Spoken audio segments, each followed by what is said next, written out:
Jadi dunia luar yang kita lihat sangat bergantung pada referensi empirik yang pernah kita alami.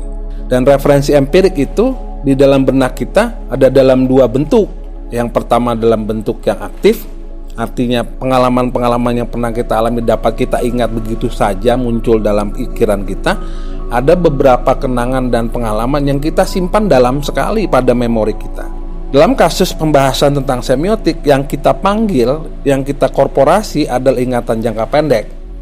Dalam kasus filsafat, apa yang kita tarik itu adalah ingatan-ingatan yang jauh sekali dalam ingatan kita yang paling dalam. Ini adalah contoh visualisasi ya gitu ya. Visualisasi yang mempengaruhi bagaimana hidung kita, penciuman kita, pendengaran kita gitu. Orang dulu bilangnya sihir, orang dulu bilangnya hipnose, orang dulu bilangnya ini dan itu. Tapi sebenarnya bendanya sama.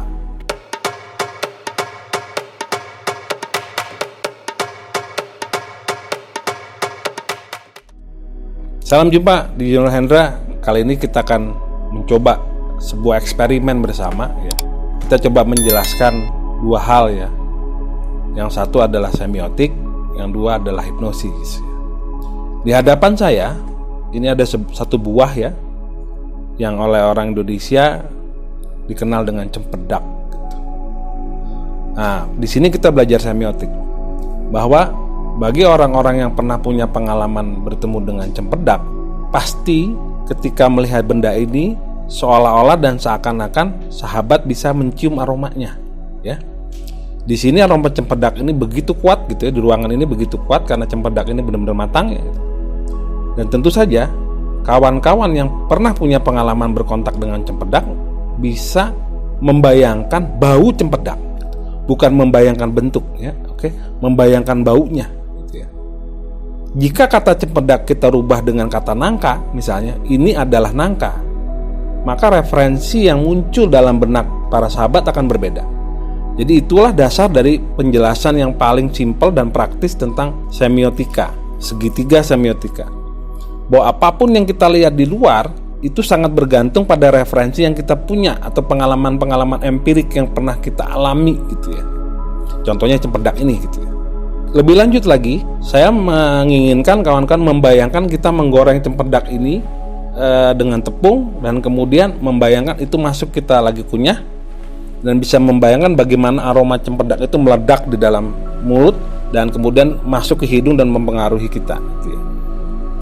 Ini adalah contoh bagaimana sebuah semiotik bisa menjadi satu instrumen hipnose yang penting gitu ya. Oke, saya punya contoh benda lain. Kebetulan ada keripik singkong. Oke, kalau tadi adalah bau, keripik singkong ini bagi orang yang punya referensi atau punya pengalaman dengan keripik singkong, maka dengan mudah akan dapat merasakan crispy-nya. Crispy-nya kayak gimana keripik singkong ini? Ini adalah penjelasan semiotik yang paling sederhana. Nah, benda-benda apapun di sekitar kita memiliki kekuatan referensial gitu.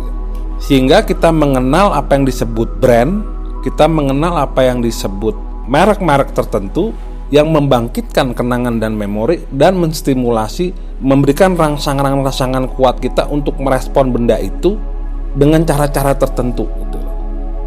Prinsip ini adalah prinsip hipnosis.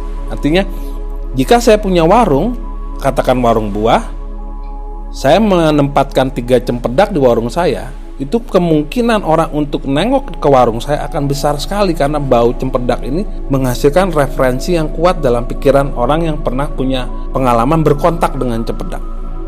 Ini adalah dasar semiotik dan merupakan dasar bagaimana yang kawan-kawan ditanyakan dalam psikoanalisa Sigmund Freud dengan teknik metode asosiasi bebas. Jadi dunia luar yang kita lihat sangat bergantung pada referensi empirik yang pernah kita alami. Dan referensi empirik itu di dalam benak kita ada dalam dua bentuk. Yang pertama dalam bentuk yang aktif, artinya pengalaman-pengalaman yang pernah kita alami dapat kita ingat begitu saja muncul dalam pikiran kita. Ada beberapa kenangan dan pengalaman yang kita simpan dalam sekali pada memori kita.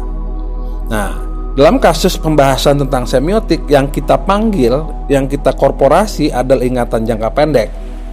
Dalam kasus filsafat, apa yang kita tarik itu adalah ingatan-ingatan yang ada jauh sekali dalam ingatan kita yang paling dalam. Ini adalah contoh visualisasi ya gitu ya. Visualisasi yang mempengaruhi bagaimana hidung kita, penciuman kita, pendengaran kita gitu. Nah, kebetulan sekali gitu ya. Ini cempedak ya, kebetulan di bagian atasnya terkupas. Oke, kawan bisa lihat itu terkupas, saya cium ya.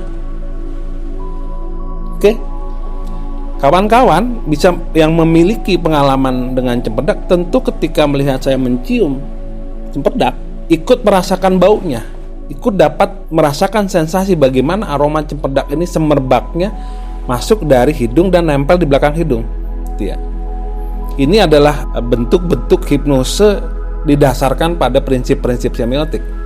Ada lagi jenis-jenis bebauan atau aroma yang tidak ada baunya, tetapi itu mempengaruhi penciuman kita. Misalnya contohnya feromon atau musk oil. Itu adalah jenis bau-bauan yang begitu smooth, begitu halus, sampai-sampai kita tidak sadar bahwa pikiran kita merekam bau itu, bau yang hampir-hampir sangat halus dan tidak menciptakan aroma tertentu gitu ya.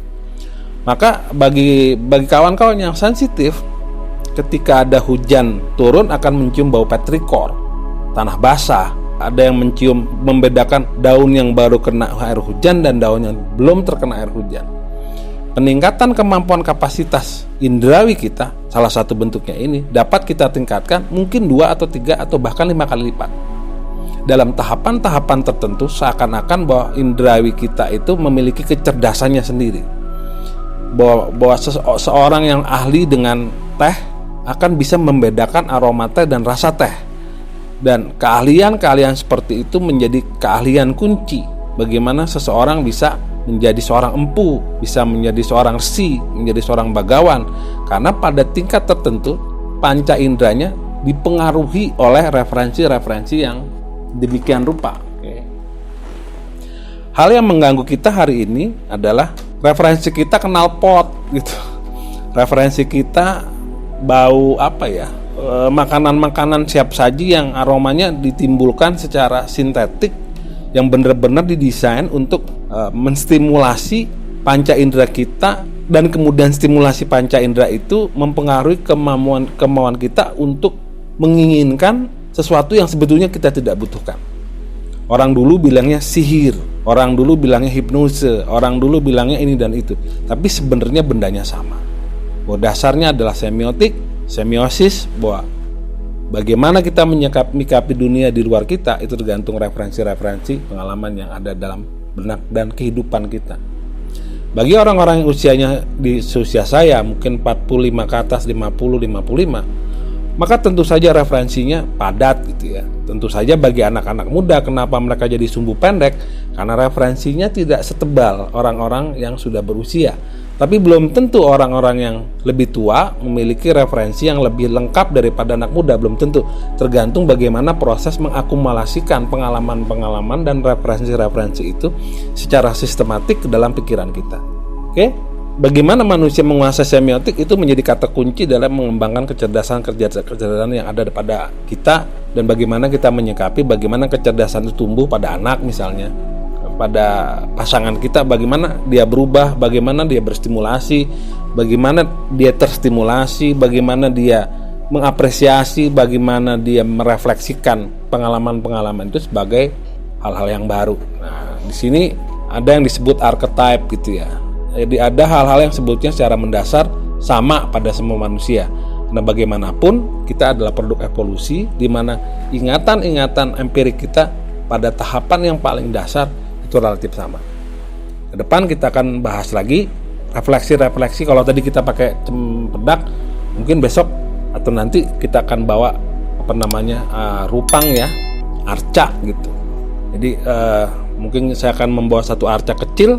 Kita mencoba untuk bervisualisasi terhadap arca dalam pengertian sebagai objek benda seni ya, bukan sebagai objek ritual, bukan sebagai objek pemujaan, tapi bagaimana kita bisa memahami bagaimana sebuah bentuk dapat menstimulasi pikiran kita dan merangsang kita untuk menghasilkan kebiasaan-kebiasaan baru yang berguna bagi kita. Kira-kira demikian. Selamat menikmati aroma-aroma, selamat menikmati pengalaman-pengalaman yang indah dan tidak indah, selamat mencerap apa yang menyenangkan dan tidak menyenangkan, yang semuanya sesungguhnya adalah bagian dari diri kita sendiri. Kira-kira demikian, sampai jumpa lagi pada teknik bermeditasi dengan menggunakan fasilitasi Rupang atau Arca. Ditunggu diskusinya di grup Telegram Jurnal Hendra. Sampai jumpa lagi. Terima kasih.